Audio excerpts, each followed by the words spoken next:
Crítica de Paulo Freire. Paulo Freire nació en Brasil en 1921. Murió en San Pablo en 1997. Estudió filosofía en la Universidad de Pernambuco e inició su labor como profesor en la Universidad de Recife. Concibió su pensamiento pedagógico, que a la vez es como un pensamiento político. Promovió la educación humanista que buscase la integración del individuo en su realidad nacional. Fue una de las pedagogías del oprimido, ligada a postulados de ruptura y de transformación total de la sociedad, que encontró la oposición de ciertos sectores sociales. Definió la educación como un proceso destinado no a la domesticación, sino a la liberación del individuo a través del desarrollo de su conciencia crítica. Pedagogía crítica de Paulo Freire. Este autor enfatiza en que los adolescentes o estudiantes o niños, los docentes crean en ellos un pensamiento crítico y que sean desafiantes, autónomos y desarrollen buenas habilidades para la forma del aprendizaje. También que tengan un buen diálogo entre el profesor y los estudiantes, así conociendo las culturas. El autor enfatiza que el buen educador debe estar fijado a la realidad, debe sentirse capaz de aprender con y de los educandos. Es bueno que los niños sean curiosos y pregunten. Como docentes, Freire quiere potenciar la curiosidad y permitir que ellos conozcan la realidad. Con esto Freire quiere decir que conozcan lo de afuera, lo que pasa realmente, sea un aprendizaje del mundo real, así para que ellos tengan un pensamiento crítico y también pues resolviendo esas dudas, siendo curiosos e investigando.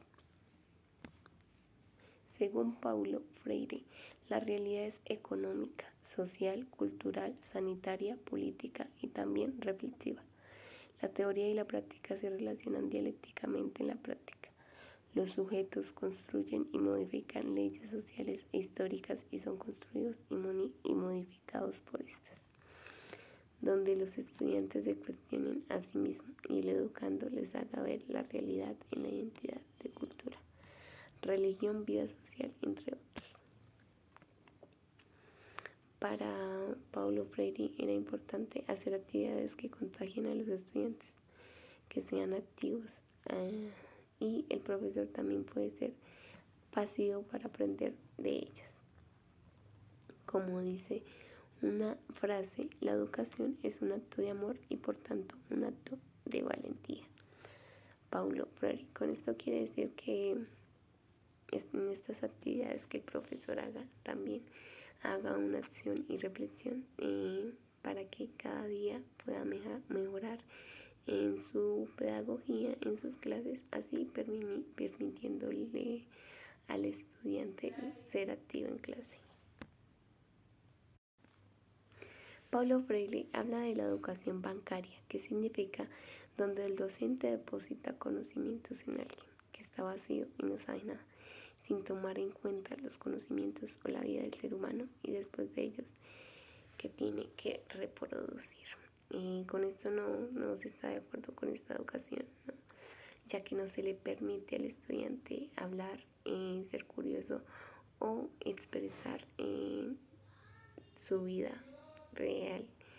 Entonces, con esto quiere decir que permitir que el estudiante sea curioso y que no solo el profesor, la ciencia es un estudio porque sí, sino que también que el profesor aprenda del estudiante, no depositándole tantos datos, sino haciendo como una mesa redonda donde cada uno aporte de sus conocimientos y de su aprendizaje.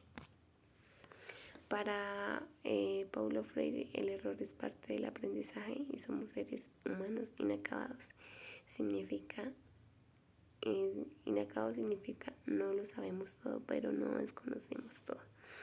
Que así como el estudiante se puede equivocar, el profesor también puede equivocarse y siempre estamos en constante aprendizaje. Para aprender y enseñar hay que tener ganas, hay que participar, hacer clases activas donde ellos también se incluyan y participen y no sea una clase pasiva donde el profesor solo hable y hable y no haya participación del estudiante. Por último, tengo una frase donde dice: tenemos derecho y deber de cambiar el mundo. Lo que no es posible es pensar en transformar el mundo sin un sueño, sin utopía y sin proyecto. Los sueños son proyectos por los que se lucha y toda concreción de sueños supone lucha. En realidad, la transformación del mundo a la que aspira el sueño es un acto político y sería una ingenuidad no reconocer que los sueños tienen sus contrasueños. Paulo